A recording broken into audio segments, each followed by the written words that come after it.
श्रीगणेशाय नमः। अथ श्री विष्णोरष्टोत्तरशतनामस्तोत्रम्। विष्णोर्जिष्णोर्वषट्कारो देवदेवो वृषाकपिः, दामोदरो दीनबन्धो रादिदेवोदितेः सुतः, पुण्डरीकः परानन्दः परमात्मा परात्परः, परशुधारी विश्वात्मा कृष्णः कलिमलापः। कौस्तुभोद्भासितो रश्को नरो नारायणो हरिः, हरो हरप्रियः स्वामी वैकुण्ठो विश्वतोमुखः। हृषीकेशो प्रमेयात्मा वराहो धरणीधरः, वामनो वेदवक्ता च वासुदेवः सनातनः। रामो विरामो विरजो रावणारे रमापतिः, वैकुण्ठवासी वसुमान् धनदो धरणीधरः। धर्मेशो धरणीनाथो ध्येयो धर्मभृतां वरः, सहस्रशीर्षा पुरुषः सहस्राक्षः सहस्रपात्। सर्वगः सर्ववित्सर्वः शरण्यः साधुवल्लभः, कौसल्यानन्दनः श्रीमान् रक्षः कुलविनाशकः। जगत्कर्ता जगद्धर्ता जगज्जेता जनार्तिः, जानकीवल्लभो देवो जयरूपो जलेश्वरः। क्षीराब्धिवासी क्षीराब्धे तनया वल्लभस्तथा, शेषशायी पन्नगारे वाहनो विष्टरस्रवाः। माधवो मधुरानाथो मोहदो मोहनासनः, दैत्यारिः पुण्डरीकाक्षो यच्युतो मधुसूदनः। सोमसूर्याग्निनयनो नृसिंहो भक्तवत्सलः, नित्यो निरामयः शुद्धो नरदेवो जगत्प्रभुः। हयग्रीवो जितरिपो रूपेन्द्रो रुक्मिणीपतिः, सर्वदेवमयः श्रीशः सर्वाधारः सनातनः। साम्यः सौम्यप्रदः सृष्टा विश्वक्सेनो जनार्दनः, यशोदातनयो योगी योगशास्त्रपरायणः। रुद्रात्मको रुद्रमूर्तिः राघवो मधुसूदनः, इति ते कथितं दिव्यं नाम्नामष्टोत्तरं शतम्। सर्वपापहरं पुण्यं विष्णोर्मिततेजसः, दुःखदारिद्र्यदौर्भाग्य नाशनं सुखवर्धनं।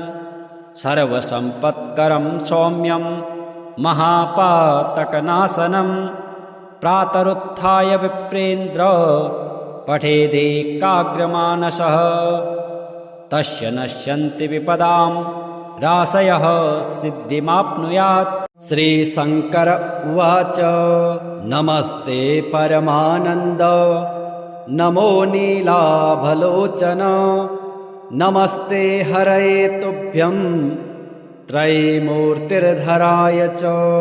नीलजीमुतवपुषे नमस्ते लोकनायक, देवानां वरदातासे प्रसन्नार्ते हरप्रभो। एकाम्रकनिवासाय नमस्ते पीतवाससे, त्रिगुणैर्बाह्यरूपाय शङ्खचक्रावधारिणे।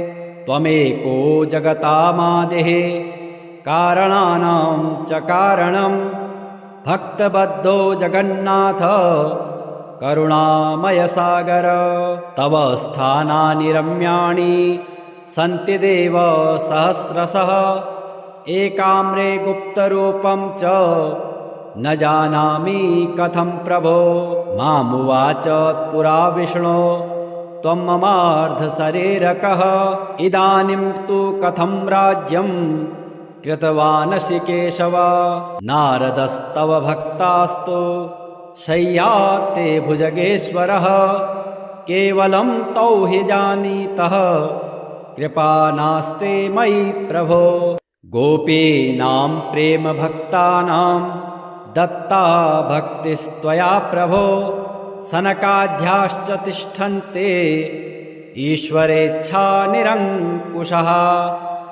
एकाम्रविपिने रम्ये तिष्ठन्ते परमेश्वर। योगनिद्रां समाश्रित्य लोचनार्धौ च मुद्रितौ। इदानीं करुणां कृत्वा देहि मे जगदीश्वर। स्वस्थानं देहि मे स्थातु मागतोऽहं तवान्तिके। विष्णोर्जिष्णोर्वषट्कारो देवदेवो वृषाकपिः। दामोदरो दीनबन्धो रादिदेवोदितेः सुतः। पुण्डरीकः परानन्दः परमात्मा परात्परः। परशुधारी विश्वात्मा कृष्णः कलिमलापः। कौस्तुभोद्भासितो रश्को नरो नारायणो हरिः। हरो हरप्रियः स्वामी वैकुण्ठो विश्वतोमुखः। हृषीकेशो प्रमेयात्मा वराहो धरणीधरः। वामनो वेदवक्ता च वासुदेवः सनातनः। रामो विरामो विरजो रावणारे रमापतिः। वैकुण्ठवासी वसुमान् धनदो धरणीधरः। धर्मेशो धरणीनाथो ध्येयो धर्मभृतां वरः। सहस्रशीर्षा पुरुषः सहस्राक्षः सहस्रपात्। सर्वगः सर्ववित्सर्वः शरण्यः साधुवल्लभः। कौसल्यानन्दनः श्रीमान् रक्षः कुलविनाशकः। जगत्कर्ता जगद्धर्ता जगज्जेता जनार्तिः। जानकीवल्लभो देवो जयरूपो जलेश्वरः। क्षीराब्धिवासी क्षीराब्धे तनया वल्लभस्तथा। शेषशायी पन्नगारे वाहनो विष्टरस्रवाः। माधवो मधुरानाथो मोहदो मोहनासनः। दैत्यारिः पुण्डरीकाक्षो यच्युतो मधुसूदनः। सोमसूर्याग्निनयनो नृसिंहो भक्तवत्सलः। नित्यो निरामयः शुद्धो नरदेवो जगत्प्रभुः। हयग्रीवो जितरिपो रूपेन्द्रो रुक्मिणीपतिः। सर्वदेवमयः श्रीशः सर्वाधारः सनातनः। साम्यः सौम्यप्रदः सृष्टा विश्वक्सेनो जनार्दनः। यशोदातनयो योगे योगशास्त्रपरायणः। रुद्रात्मको रुद्रमूर्तिः राघवो मधुसूदनः। इति ते कथितं दिव्यं नाम्नामष्टोत्तरं शतम्।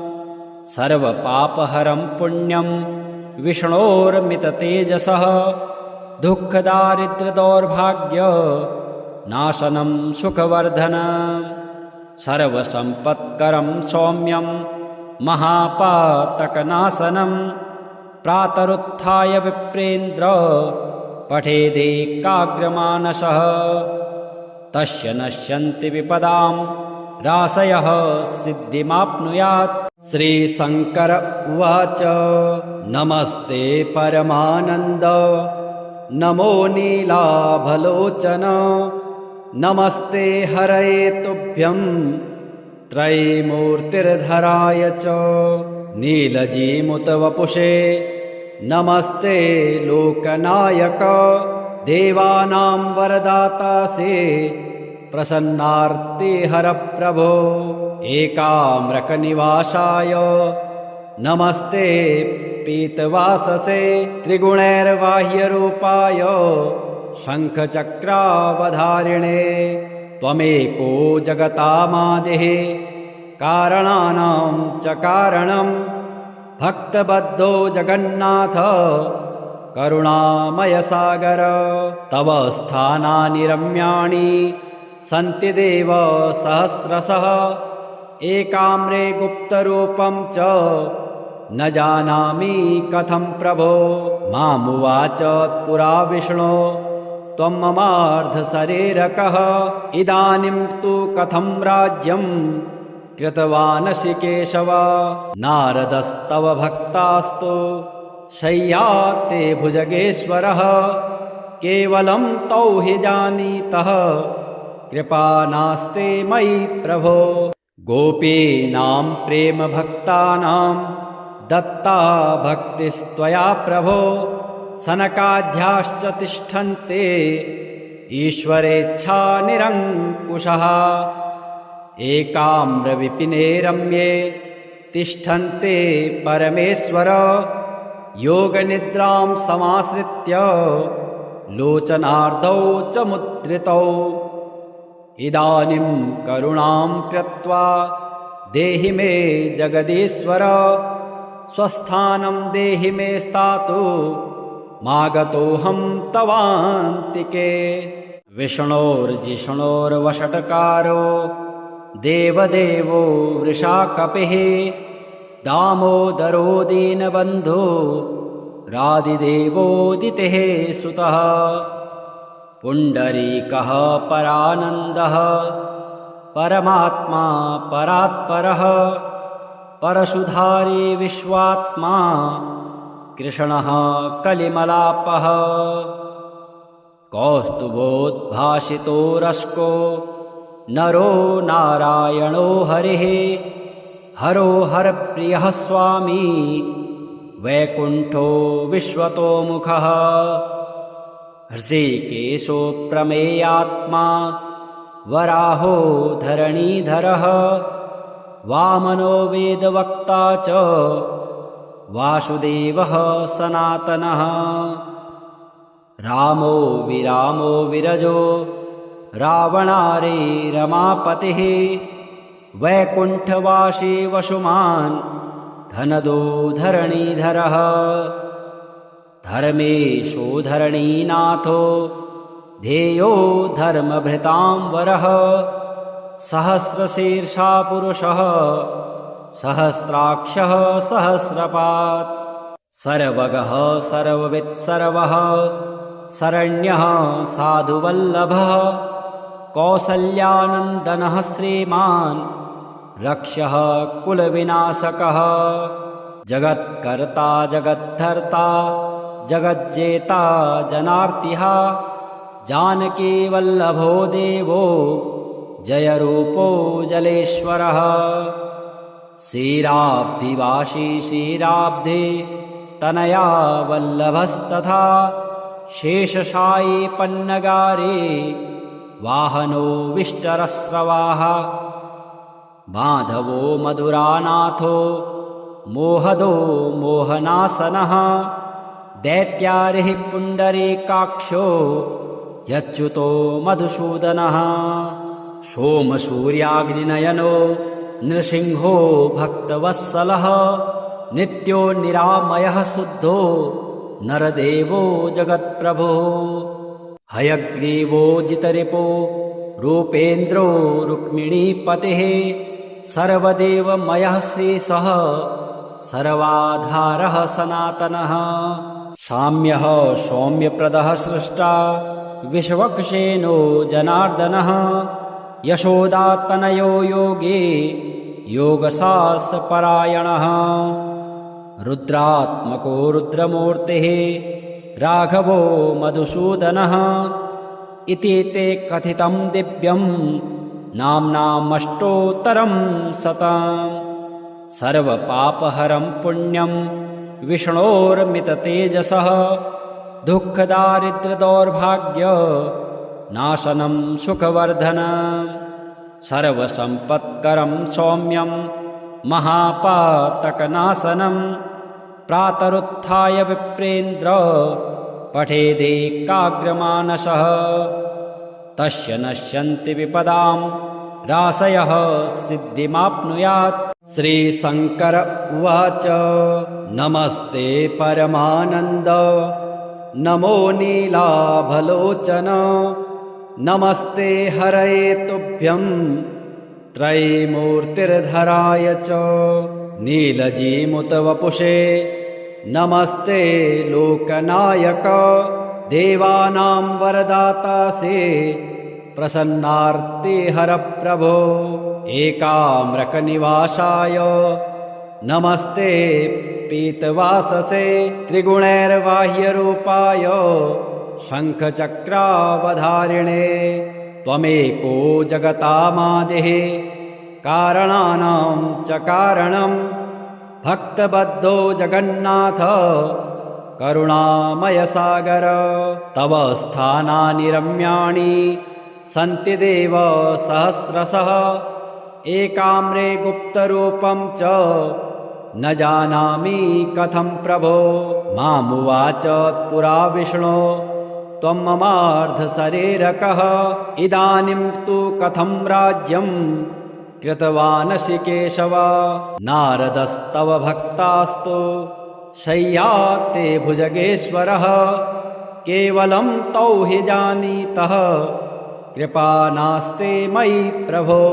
गोपीनां प्रेमभक्तानां दत्ता भक्तिस्त्वया प्रभो सनकाद्याश्च तिष्ठन्ते ईश्वरेच्छा निरङ्कुशः एकाम्रविपिने रम्ये तिष्ठन्ते परमेश्वर योगनिद्रां समाश्रित्य लोचनार्धौ च मुद्रितौ।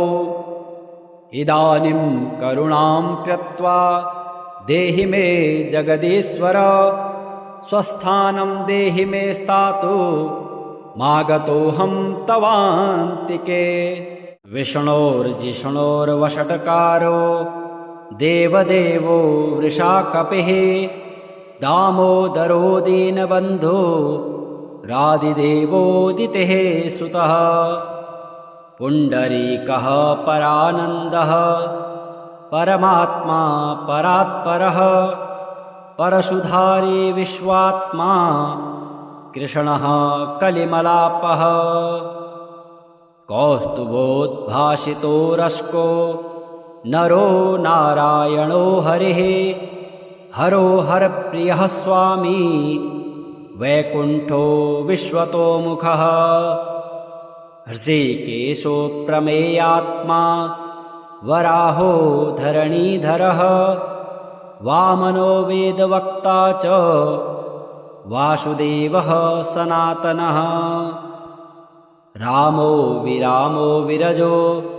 रावणारे रमापतिः वैकुण्ठवासी वसुमान् धनदो धरणीधरः धर्मेशो धरणीनाथो ध्येयो धर्मभृतां वरः सहस्रशीर्षा पुरुषः सहस्राक्षः सहस्रपात् सर्वगः सर्ववित्सर्वः शरण्यः साधुवल्लभः कौसल्यानन्दनः श्रीमान् रक्षः कुलविनाशकः जगत्कर्ता जगद्धर्ता जगज्जेता जनार्तिः जानकीवल्लभो देवो जयरूपो जलेश्वरः क्षीराब्धिवासी क्षीराब्धे तनया वल्लभस्तथा शेषशायी पन्नगारे वाहनो विष्टरस्रवाः माधवो मधुरानाथो मोहदो मोहनासनः दैत्यारिः पुण्डरीकाक्षो यच्युतो मधुसूदनः सोमसूर्याग्निनयनो नृसिंहो भक्तवत्सलः नित्यो निरामयः शुद्धो नरदेवो जगत्प्रभुः हयग्रीवो जितरिपो रूपेन्द्रो रुक्मिणीपतिः सर्वदेवमयः श्रीशः सर्वाधारः सनातनः साम्यः सौम्यप्रदः सृष्टा विश्वक्सेनो जनार्दनः यशोदातनयो योगे योगशास्त्रपरायणः रुद्रात्मको रुद्रमूर्तिः राघवो मधुसूदनः इति ते कथितं दिव्यं नाम्नामष्टोत्तरं शतम् सर्वपापहरं पुण्यं विष्णोर्मिततेजसः दुःखदारिद्र्यदौर्भाग्य नाशनं सुखवर्धनं सर्वसम्पत्करं सौम्यं महापातकनाशनं प्रातरुत्थाय विप्रेन्द्र पठेदेकाग्रमानसः तस्य नश्यन्ति विपदां राशयः सिद्धिमाप्नुयात्।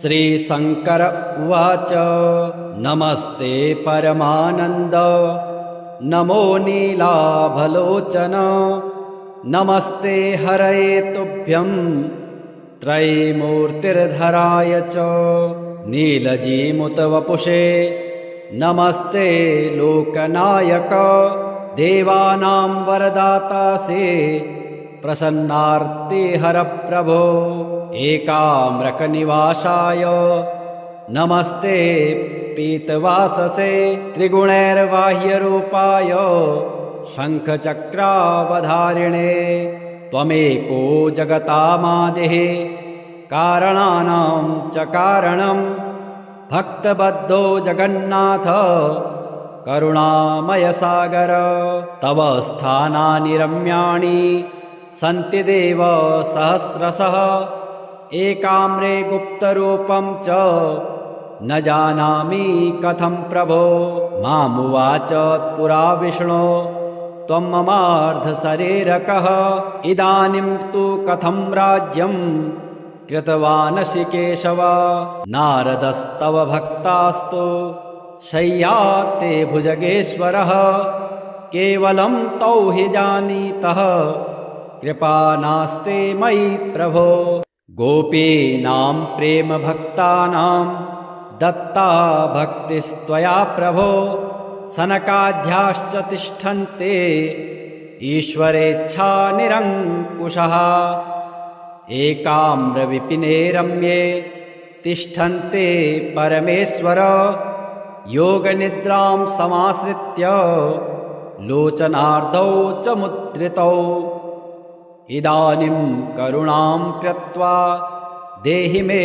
जगदीश्वर स्वस्थानं देहि मे स्थातु मागतोऽहं तवान्तिके विष्णोर्जिष्णोर्वषट्कारो देवदेवो वृषाकपिः दामोदरो दीनबन्धो रादिदेवोदितेः सुतः पुण्डरीकः परानन्दः परमात्मा परात्परः परशुधारी विश्वात्मा कृष्णः कलिमलापः कौस्तुभोद्भासितो रश्को नरो नारायणो हरिः हरो हरप्रियः स्वामी वैकुण्ठो विश्वतोमुखः हृषीकेशो प्रमेयात्मा वराहो धरणीधरः वामनो वेदवक्ता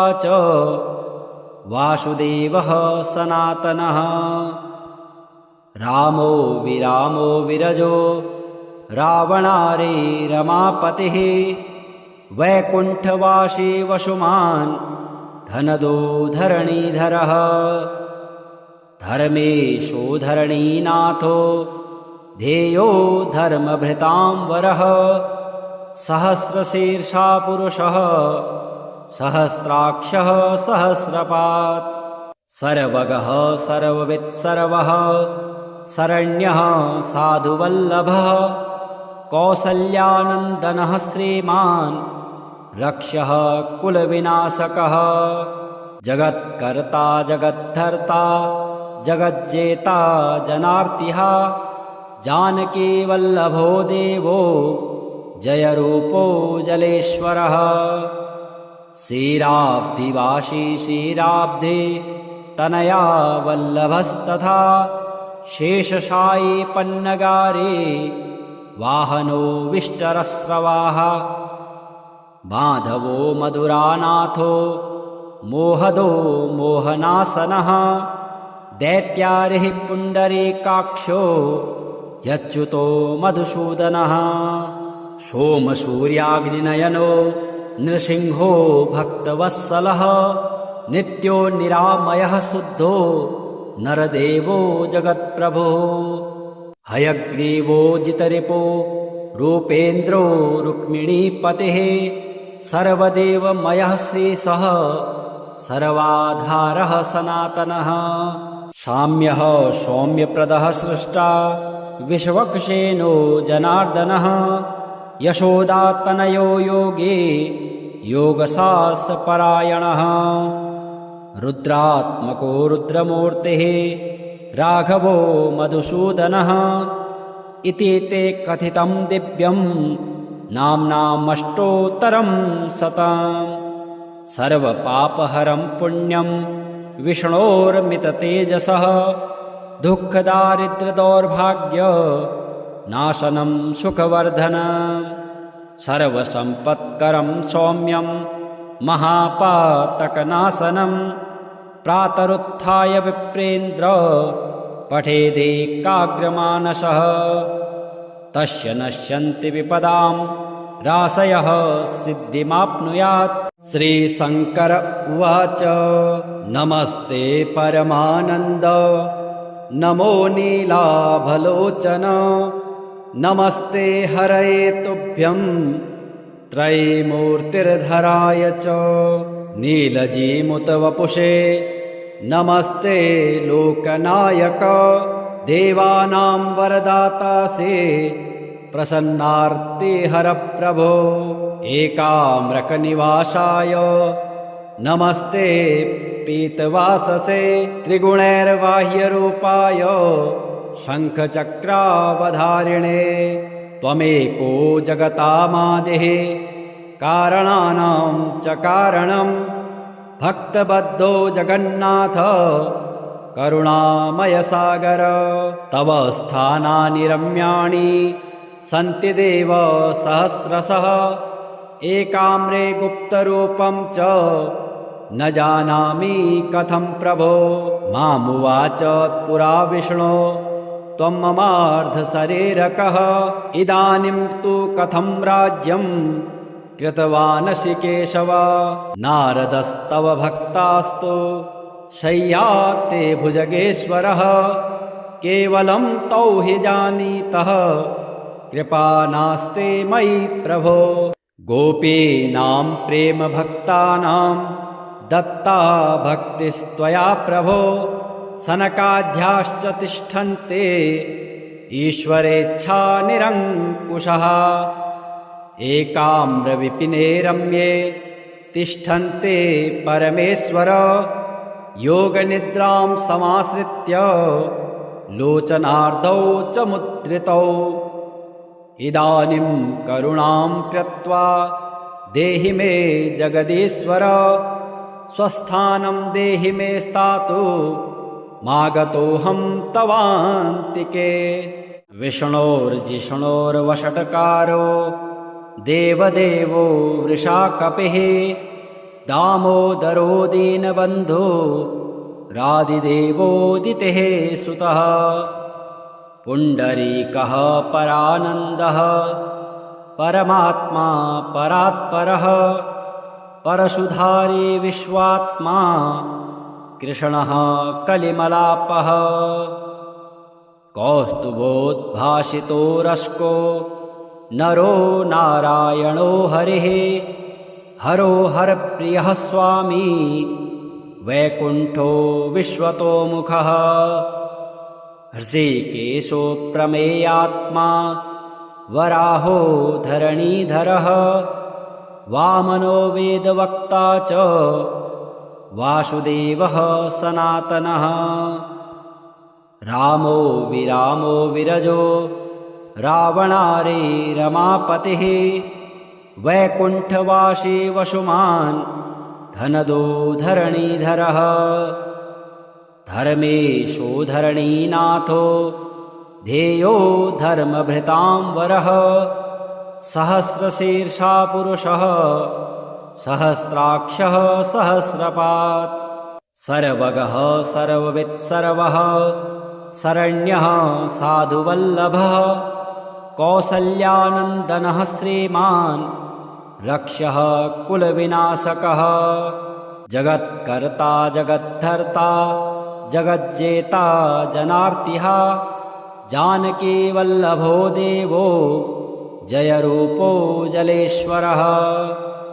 क्षीराब्धिवासी क्षीराब्धे तनया वल्लभस्तथा शेषशायी पन्नगारे वाहनो विष्टरस्रवाः माधवो मधुरानाथो मोहदो मोहनासनः दैत्यारिः पुण्डरीकाक्षो यच्युतो मधुसूदनः सोमसूर्याग्निनयनो नृसिंहो भक्तवत्सलः नित्यो निरामयः शुद्धो नरदेवो जगत्प्रभुः हयग्रीवो जितरिपो रूपेन्द्रो रुक्मिणीपतिः सर्वदेवमयः श्रीशः सर्वाधारः सनातनः साम्यः सौम्यप्रदः सृष्टा विश्वक्सेनो जनार्दनः यशोदातनयो योगे योगशास्त्रपरायणः रुद्रात्मको रुद्रमूर्तिः राघवो मधुसूदनः इति ते कथितं दिव्यं नाम्नामष्टोत्तरं शतम् सर्वपापहरं पुण्यं विष्णोर्मिततेजसः दुःखदारिद्र्यदौर्भाग्य नाशनं सुखवर्धनं सर्वसम्पत्करं सौम्यं महापातकनाशनं प्रातरुत्थाय विप्रेन्द्र पठेदेकाग्रमानसः तस्य नश्यन्ति विपदां राशयः सिद्धिमाप्नुयात्।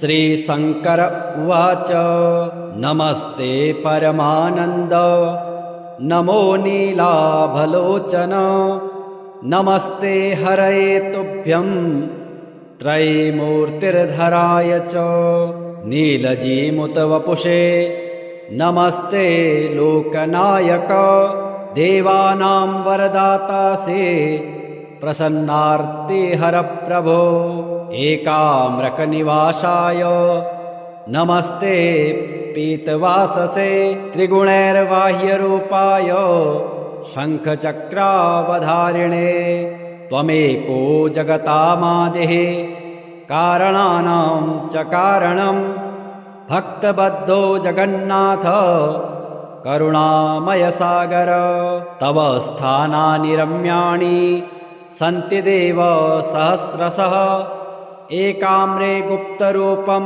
च न जानामि कथं प्रभो मामुवाच पुरा विष्णो त्वं ममार्धशरीरकः इदानीं तु कथं राज्यं कृतवानसि केशव नारदस्तव भक्तास्तु शय्याते भुजगेश्वरः केवलं तौ हि जानीतः कृपा नास्ते मयि प्रभो गोपीनां प्रेमभक्तानां दत्ता भक्तिस्त्वया प्रभो सनकाद्याश्च तिष्ठन्ते ईश्वरेच्छा निरङ्कुशः एकाम्रविपिने रम्ये तिष्ठन्ते परमेश्वर योगनिद्रां समाश्रित्य लोचनार्धौ च मुद्रितौ इदानीं करुणां कृत्वा देहि मे